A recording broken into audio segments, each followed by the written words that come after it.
여러분, 안녕하십니까? 오늘부터 우리가 야고보서를 함께 은혜를 나누겠습니다.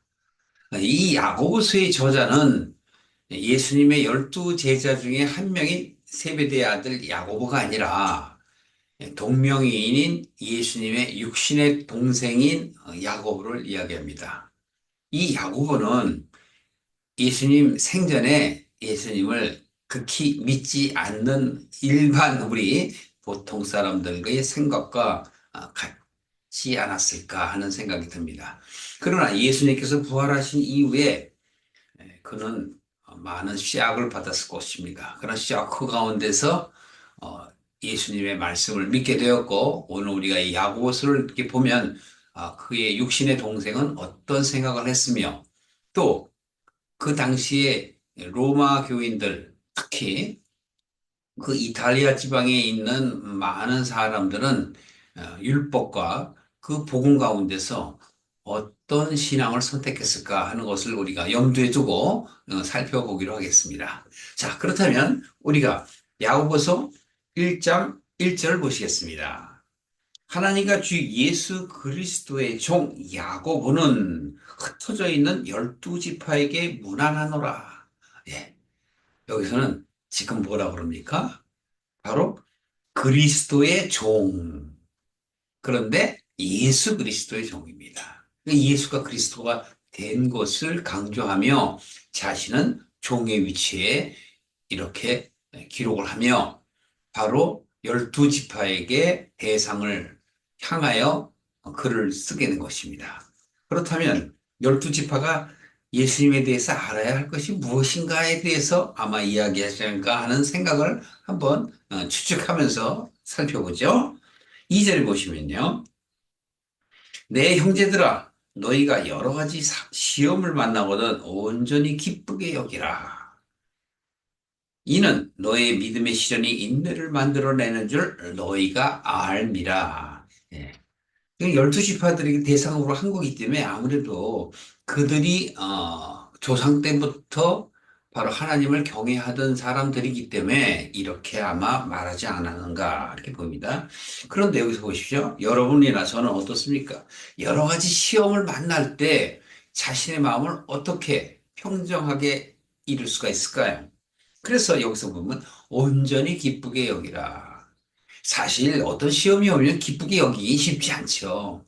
그러나 여러분, 잘 한번 우리가 생각해 봐야 할 일들이 아마 이후에 계속 나오게 될 건데요.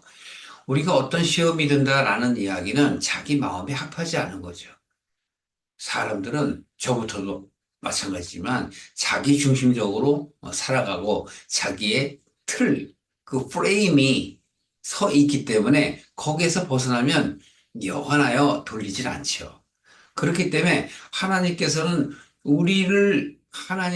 자녀로 삼으시고 또 하나님께 속한 자로 세우시기 위하여 예수 그리스도를 바로 이 세상 가운데 보내셨지 않습니까? 이 세상 가운데 보내시고 그로 하여금 죽음을 통하여 우리가 바로 예수가 그리스도인 것을 믿게 하는, 즉 확증하게 하는 그 사랑을 우리에게 보이신 것입니다.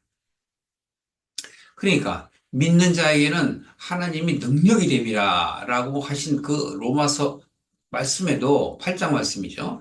그 말씀에도 우리가 예수를 그리스도로 믿는 자에게는 구원을 얻겠다 이렇게 말한 것입니다. 여러분은 어떻게 생각하세요?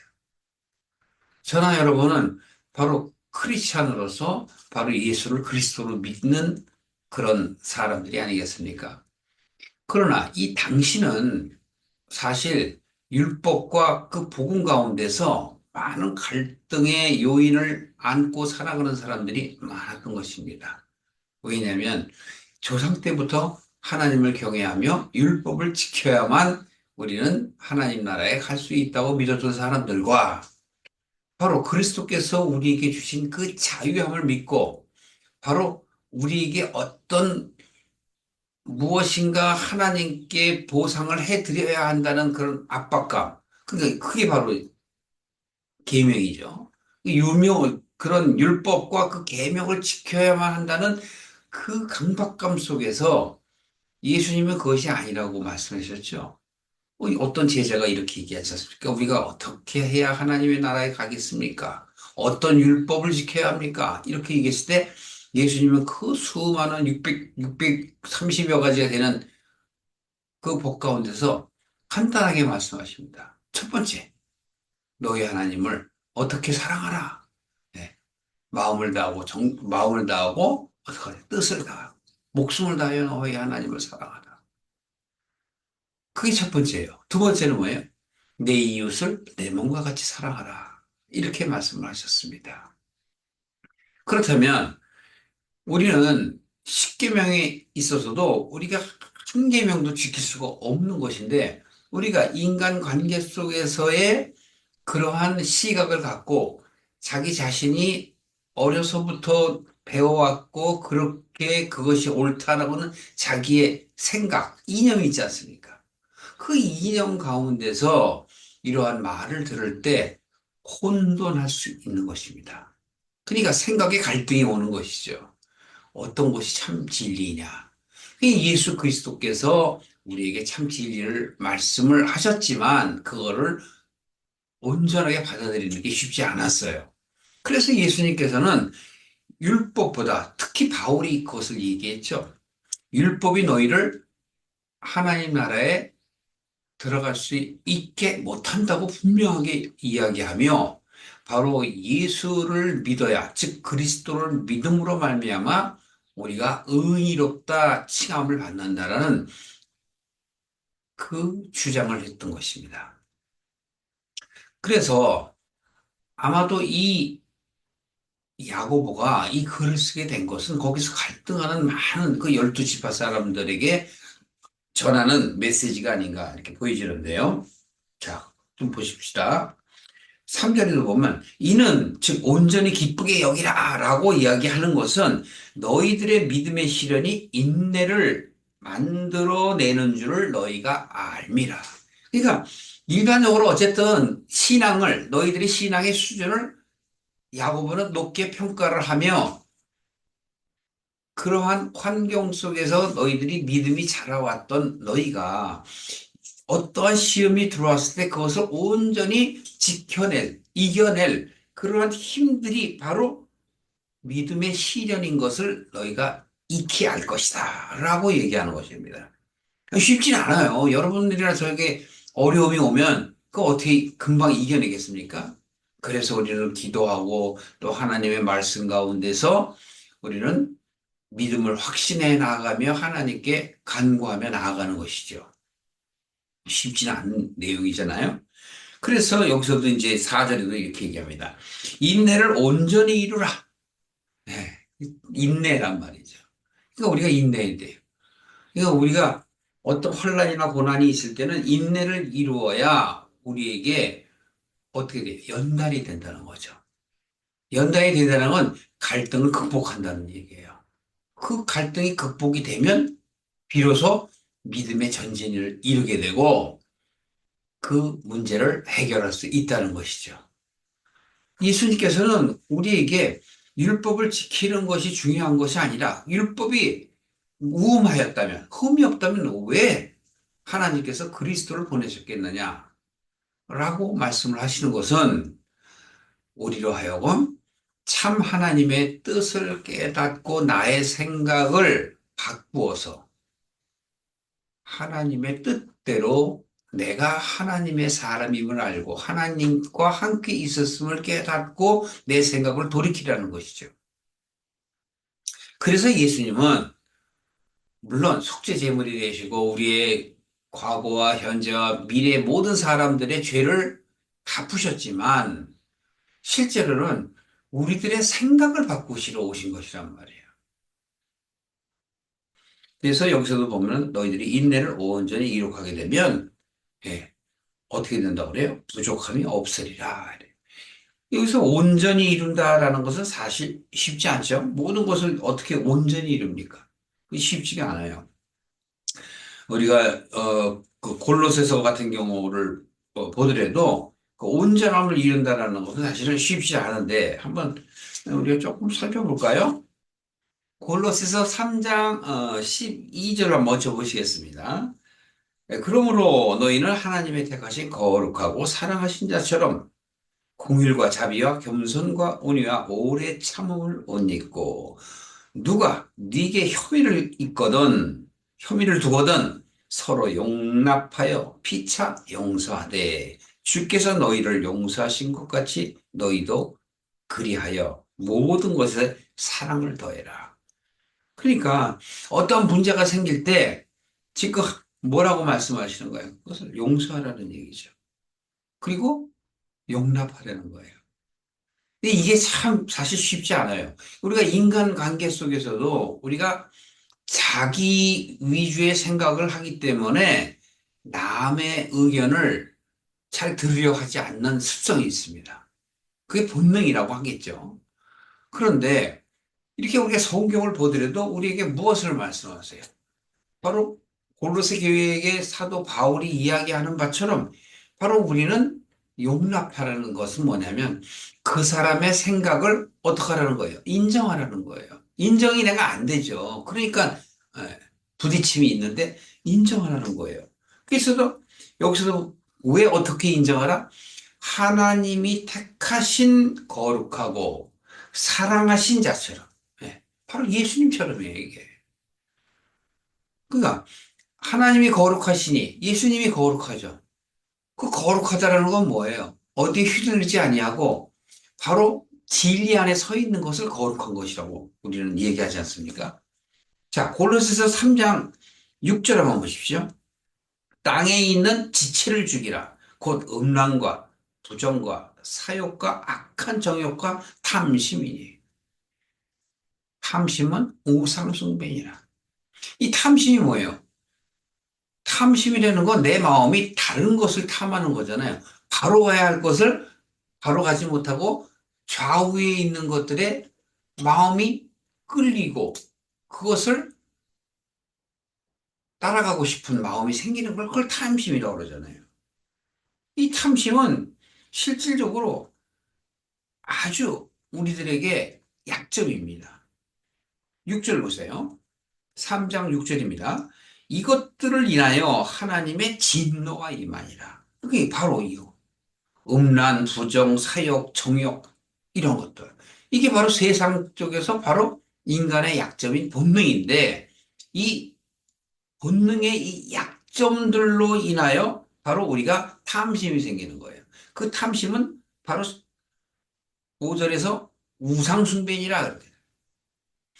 바로 우리가 하늘에 있는 것들이나 땅에 있는 것들이 절하지 말라. 그래서 그것을 우리는 우상숭배로 생각을 하는데 하나님의 그 뜻은 바로 무엇이냐 하면 마음의 문제란 말이에요. 바깥에 보이는 것에 절하는 것 자체하고라도 내 마음이 하나님을 바라보지 아니하고 이 세상의 마음을 팔려 있는 것, 그걸 탐심, 우상숭배라고 얘기하신단 말이에요. 그러니 바로 이것들로 인하여 하나님의 진노가 임하다라는 것은 우리가 어떻다라는 얘기예요. 세상에 빠져 있는 그런 생각을 버려야만 되는 거잖아요. 그래서 갈라디아 5장 24절에도 보면 너희는 너의 뭐라 그래요? 너의 욕심과 탐욕을 십자가에 못 박으라 그러잖아요. 얼마나 어려워요. 그러니까 예수님께서는 육체로 우리를 대신하여 죽으신 거란 말이에요. 못 박으신 거란 얘기예요. 우리는 어떻게 돼요? 우리의 생각을 버려야 된단 말이에요. 그 생각을 버리는 게 바로 못 박는 거예요. 나의 정욕, 욕심, 그 모든 것들, 그게 바로 세상의 가치예요. 그러한 것들을 내가 버려야 되는데 그게 얼마나 버리기가 힘듭니까? 그래서 그 버리기 힘든 것들을 내가 참아내는 걸 인내한다고 얘기하는 거예요. 그것을 그렇게 내려놓다 보면 내가 온전히 바로 설 수 있는 것이에요. 지금 우리가 사도 바울의 그 서신서를 보면 다 그런 내용들이 많습니다. 에베소 교회도 마찬가지, 에베소서도. 그 에베소서도 바로 그런 것들이거든요. 우리의 욕심을 버려라. 그리고 너희가 온전한 사람이 되어라, 성전이 되어라, 거룩한 교회가 되라. 다 같은 얘기예요. 너희들이 그 거룩한 교회가 되려면 어떡하냐? 전신갑주를 입어라. 전신갑주가 왜 입는 거예요? 그게 바로 내 세상을 살아가는 바로 정신적 유산을 만들라는 얘기예요. 이게 기초를 쌓으라는 얘기죠. 그걸 쌓으려면 어떻게 돼요? 여러 가지 어려움, 시련과 환란이 찾아올 때 인내해야 되는 거예요. 참고 그것을 지나가 보다 보면 내 안에 쌓이고 쌓이는 것이죠. 그래서 7절 보십시오. 너희도 전에는 그 가운데 살 때에는 너희도 그렇게 행했다. 그러나 이제는 너희가 이 모든 것을 벗어버리라. 곧 분과 악의와 회방과 너희 입에 부끄러운 말이니라. 말은 내 마음에 드러나는 거잖아요. 겉으로 표해. 그러니까 내 마음속에 있는 거를 말할 수밖에 없는 거예요. 그러니 이 악한 것들을 다 내가 어떻게 하라고 그래요? 벗어버려라. 그렇게 돼야 내가 바로 새 사람이 되는 겁니다. 그게 참 크리스찬이에요. 그렇지 않으면 우리가 하나님의 은혜 가운데 있을 수가 없어요. 다시 야고보서로 오시겠습니다.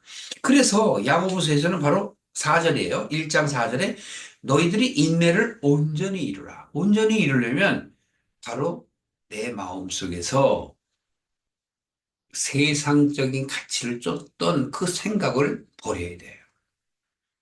나의 정욕과 나의 욕심을 십자가에 못 박아야 된다는 것을 말하는 것입니다.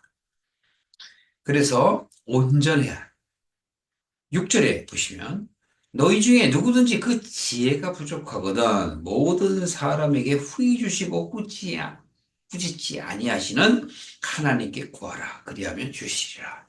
여기서 지금 야고보는 무엇을 주문하죠? 기도하라. 네, 그렇습니다. 기도하라는 겁니다. 여러분 왜 기도하죠? 기도는 내가 무엇을 이루고 싶은 것을 특히 이 세상에 있는 것들, 갖고 싶은 것들 해결해 주세요라고 하는 게 아니에요. 기도는 내가 하나님의 뜻대로 나아가지 못함을 고백하는 거예요. 하나님, 아버지 도와주세요. 내가 아버지의 뜻대로 살려 하는데 내가 자꾸 이 세상 가운데 어려움을 겪게 되는군요. 이 어려움에서 벗어날 수 있게 해주세요. 이것은 바로 정신적인 문제지, 육신적인 문제가 아닌데, 우리는 자꾸 육신에 빠져서 이 세상에 무엇을 먹을까 마실까 입을까를 위하여 자꾸 기도하기 때문에 성경에서 수도 없이 하나님의 뜻을 담고 있는 말씀을 보더라도 이해를 못해요. 그러니까 기도해도 자꾸 어긋나게 기도해요. 그러니까 하나님이 들어줄 수가 없잖아요. 하나님은 내 생각이 바뀌는 걸 원하시는데 나는 자꾸 세상에 빠져요. 그걸 탐심이라 그러고 탐심은 하나님과 원수가 되는 일임에도 불구하고 자꾸 원수가 되는 일을 찾잖아, 하나님한테. 달라고. 그 하나님 어떻게 주시겠어요?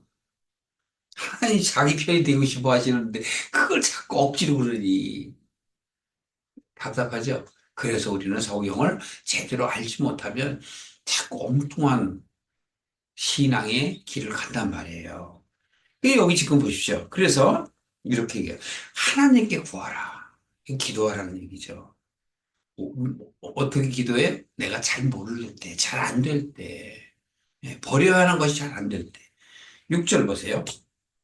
그래서 이렇게 해요. 하나님은 너희들에게 후히 주신다 하면서 6절에 보면 오직 믿음으로 구하고 여기서도 보시죠. 뭘 구하라고? 믿음으로. 네. 영적인 거예요. 영적인 거. 정신적인 거란 말이에요. 그냥 우리 어떤 감정적인 거나 이 세상을 바라보는 어떤 나의 그런 시각이 아니란 말이죠. 그래서 하나님의 뜻을 알아야 돼.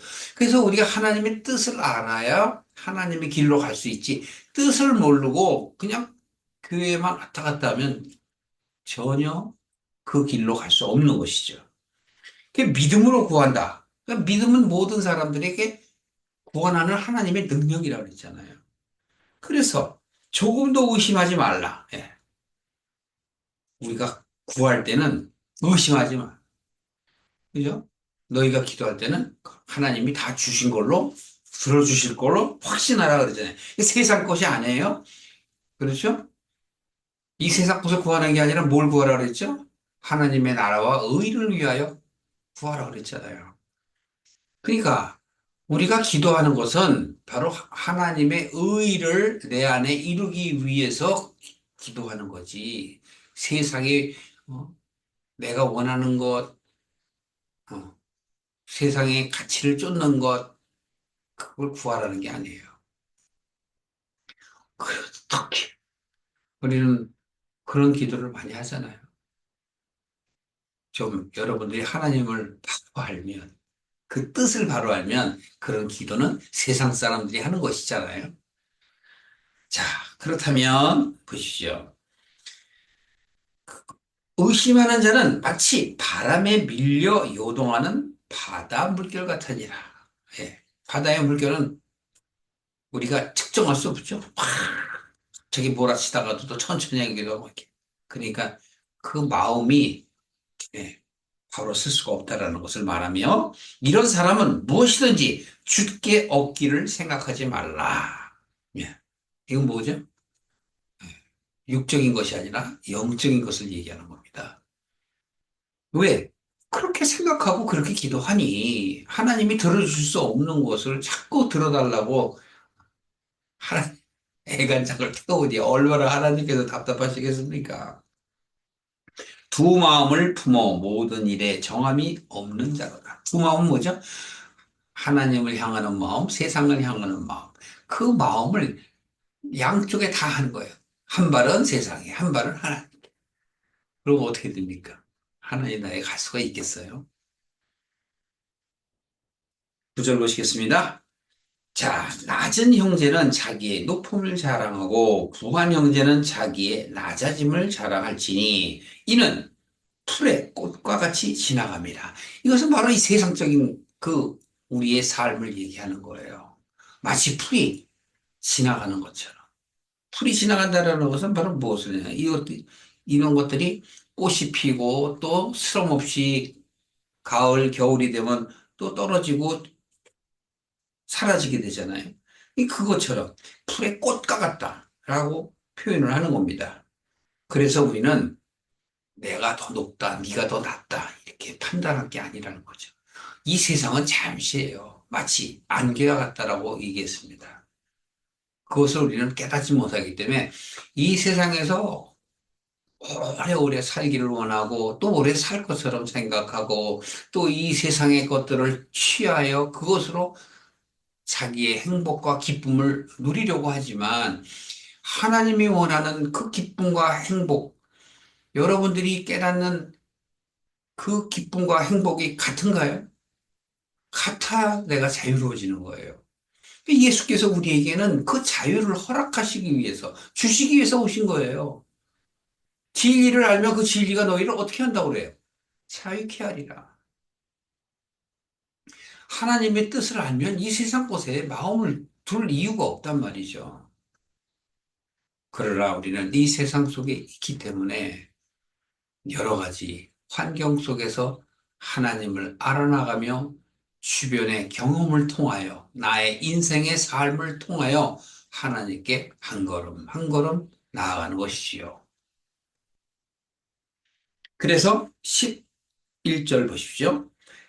해가 돋고 뜨거운 바람이 불어 꽃을 말리우면 같은 얘기죠. 풀을 말리우면 꽃이 떨어져 그 모양의 아름다움이 없어지나니 부한 자도 그 행하는 일에 이와 같이 쇠잔하리라. 그렇습니다. 여러분, 우리는 뉴스라든가 여러 그런 매스미디어를 통해서 친히 알고 있는 그런 사람들의 죽음을 접하고 있지 않습니까? 예. 여러분들의 존경하는 사람들, 또 사랑하는 사람들, 하나같이 다 쓰러져 가잖아요. 아무리 젊었을 때, 아무리 예쁘고 찬란하여도 나이가 들면 다 똑같지 않습니까? 그걸 보고 마치 풀의 꽃이 말라서 쓰러진 것이 내 인생 또한 그렇게 나아가는 것입니다. 저도 20대가 엊그제 같아요. 그 마음과 그 생각을 아직도 기억하고 지금도 그 젊음을 바라보고 싶어요. 그러나 그것은 바로 어렸을 때의 그 생각을 기억하고 있는 것이지. 지금은 어떻습니까? 이제는 하나님이 언제 데려가실지 몰라요. 그 데려가심에 대하여 두려워하거나 놀라워하거나 안타까워하지 않습니다. 아버지께서 나를 데려가시면 감사하게 갈 준비가 돼 있다는 거죠. 이 생의 것에 대해서 무엇 하나 미련을 두고 살 이유가 없는 거죠. 부르시면 언제든지 놓고 가는 것이죠. 그게 바로 예수님께서 돌아가실 때 다 이루었다. 다 이루었다는 건 아버지의 뜻을 구원받을 자들에게 다 증거로 알리셨다는 거죠. 우리는 그 증거를 보고 내 마음에 확신을 얻어야 돼요. 그러니까 이 세상 사람들이 생각하는 것과 내가 생각하는 건 같아야 되나요? 달라야 되나요? 당연히 달라야 되죠. 나의 생각은 하나님과 합하여, 즉, 연합하여 하나님의 뜻 가운데 살며 소망을 이 세상에 두는 것이 아니라 그 보이지 아니하는 하나님의 나라에 두는 것이죠. 여러분, 우리는 순간적으로 이 세상에서 혼자라고 생각하며 외로워하거나 또는 육신의 병이나 지체의 장애로 인하여 슬플 때가 있습니다. 그러나 하나님께서 나를 사랑하신다. 하나님께서 나를 분명히 구원하실 거라는 그 믿음이 있는 자에게는 하나님의 능력이 역동적으로 작용을 하게 됩니다. 그래서 마음의 자유함을 얻게 되고 평화와 안정을 누리게 되는 거예요. 그래서 성경 말씀에도 그런 말이 있잖아요. 예. 그 사랑과 희락과 화평과 오래 참음과 자비와 양성과 충성과 절제 이러한 것이 바로 믿음 있는 자에게 나타나는 성령의 열매이니라. 저와 여러분은 이 열매를 맺는 또 열매 안에서 살아가는 그런 사람들이 되시기를 주님의 이름으로 축원합니다.